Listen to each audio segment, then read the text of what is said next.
news leader. This is Passe Partout. Good morning, I'm Renee Allen. We begin this morning with a Cecilia High School parent speaking out about a photo of students circulating on social media. She says the photo is racially inappropriate and should not be tolerated. The picture was taken inside a locker room. An African-American student is inside a gated locker. A white student is standing outside smiling. The caption of the photo, "My buddy got him a slave." News 10 Britt LaFonso reports. In this day and age with the political and racial climate, I was shocked. I was horrified when I first saw the picture. This parent who has two African-American teens at Cecilia High says the picture is racially intolerant. Although my children weren't happy about seeing it, they weren't as horrified as I was, and I'm almost inclined to think that maybe they've been desensitized to such.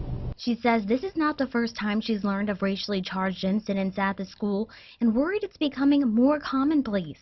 Frustrated, Winfrey brought her concerns to Superintendent Al Blanchard. And I did let Mr. Blanchard know that I feel the students were bold enough to do such and then post it to social media because they're in an environment that fosters such. She says though the administration said this picture was worrisome, it was suggested that these teens were just joking around. This mother, however, says for a student to post a picture of a black student inside of a locker like this and caption it, "My buddy just got a slave," is not a joke. How do you caption something like that and make it playful and lighthearted? I want students to wake up, and parents, and realize this is unacceptable. We really shouldn't have to be dealing with this in this day and age. Our children should know better. She says schools and parents should be proactive in preventing racially offensive material instead of being reactive. If you don't tolerate it at home and you consider it lighthearted joking at home, this type of thing, your children will bring it to school and it will become a reflection on you. Superintendent Al Blanchard says they are aware of the photo and are investigating this incident. He said proper disciplinary actions will be taken. A local civil rights group is demanding answers from authorities in the shooting death of a suspect by a Lafayette police officer. The leader of the Village 337, Devon Norman, says allowing the public to see the Lafayette police body cam video from the night Tyrone Coates was killed will provide insight into what happened in the 1600 block of West Pinnacle Road the night of January 23rd. That's when an officer spotted a stolen car. We're told Coates got out of the car and ran. Louisiana State Police say Coates reached for a gun, and that's when the officer opened fire. We're not defending the individual or his actions. What we are defending is that the system does not have the right, the police do not have the right to be judge, juror, and executioner. News 10 requested a copy of the body cam video, but we were denied because of the ongoing investigation. The St. Mary Sheriff's Office is asking for your help in finding a suspect connected to a Baldwin murder. Detectives identified 17-year-old Joseph Druett Jr. as a suspect in the murder of an 18-year-old. He's wanted on charges including second-degree murder and illegal possession of a handgun by a juvenile. Druett is considered armed and dangerous. Anyone with information is urged to contact the St. Mary Sheriff's Office. Out of Acadia Parish, 18-year-old Devontae Keon Jenkins was arrested in connection with a drive-by shooting in Church Point. He's charged with 4 counts of attempted second-degree murder and assault by drive-by shooting. Church Point police say the shooting happened on North Kelly Street around 2 p.m. Wednesday. Witnesses say they heard 4 to 5 shots. 4 people were in the house, including 2 young children. We're told no one was injured. A 30-year-old Kenny Leger is wanted by Church Point police. Several more arrests are pending as this investigation continues. In America, 11 people die of drowning every day, and this week a Melville family discovered it was the Atchafalaya River that claimed the life of their loved one. News 10's Neil Zarang spoke with the widow of Floyd Davenport and has some tips on how to mitigate such tragedies. Floyd Davenport was fishing alone when he disappeared mid-January. When his body was found, it was determined drowning was the cause. Louisiana leads the continental U.S. in drowning rate according to the CDC. It's in the top 3 causes of unintentional death among all residents under the age of 45, and from teenagers all the way up to adults, natural bodies of water are the most common place.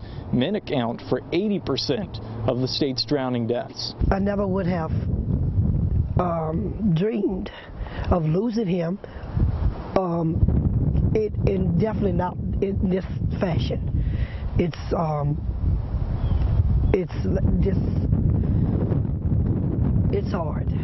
It's hard. When fishing, boating, or swimming, the Louisiana Department of Health recommends going with a buddy and wearing a life jacket. Doctors also say it's never too late to learn to swim. Neil Zarang, KFY News 10.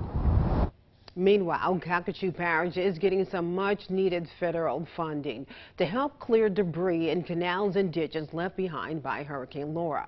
To this day, work continues to remove trees and branches to maintain adequate drainage and restore boat access to waterways. Now, $118 million from FEMA is earmarked for the project. For the past 4 months, work crews on land and water have removed up to 12,000 cubic yards of debris every day. Calcasieu Parish has a contractor doing the debris removal. Calcasieu Parish also has a contractor to contact to make sure that this work is being done correctly. Jade Miller with the Public Works Department says the total project is just 15%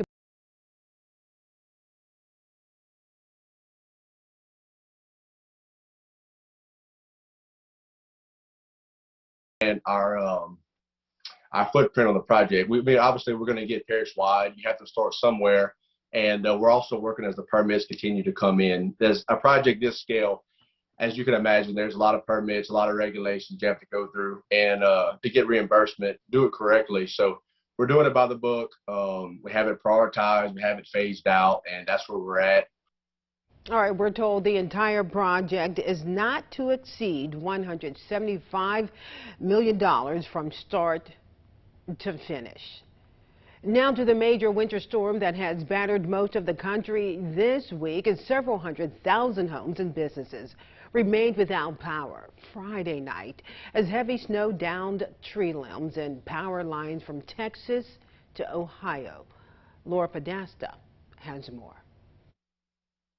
The big freeze isn't ready to release its powerful grip on Texas. Most of the state will continue to experience sub-freezing temperatures for a few more nights. Frozen and slippery roads in Fort Worth made it nearly impossible for these drivers to stay on course along this off-ramp. On Friday, the storm moved east. Roads in Boston and throughout the region became icy with sub-freezing temperatures taking hold. A lot of spin-outs today. You know, I mean, it's just such a hard thing for the crews to keep up with. New York's governor urged people to avoid going outside. The storm is throwing everything at us. We have snow, we have freezing rain, we have sleet, we have icy roads. Elsewhere, this tree, believed to be some 2 centuries old, came crashing down on the garage of a Lexington, Kentucky home. How many different ways this tree could have come down on our house, on our neighbor with her baby. Firefighters helped a tenant escape through a window, reportedly without injury. Thousands were left without power after an ice storm pounded Memphis. Streets all around the area displayed the storm's might, and those hoping to visit Elvis Presley's home have to wait at least another day after Graceland canceled tours Friday because of the weather. Laura Podesta, CBS News. Trevor, Sonia over in the Weather Center, and that's what scares us when it seems like it's so close to home, Texas. When they get weather like that, then we're like, okay, because it's cold here. Yeah, that Arctic front really parked itself across Texas. Didn't quite get as far east as our area, but we are seeing some sub-freezing temperatures for this morning, so we're getting a taste of it as well. 31 degrees in Lafayette, 31 in New Iberia, 29 in Opelousas. So it's cold out there, but yes, it's definitely much colder across Texas, east or west rather of that Arctic front. We're east of it as of now.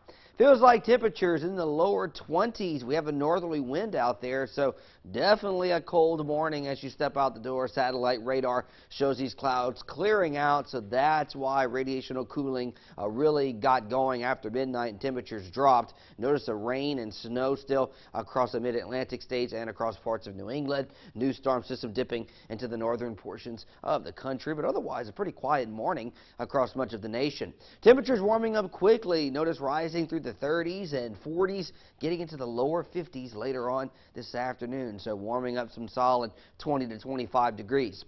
Future track shows mostly sunny skies. That's one good reason why we'll warm up for today. Clear skies for tonight. That will lead to another cold night. Could be sub-freezing once again, so protect the plants and the pets.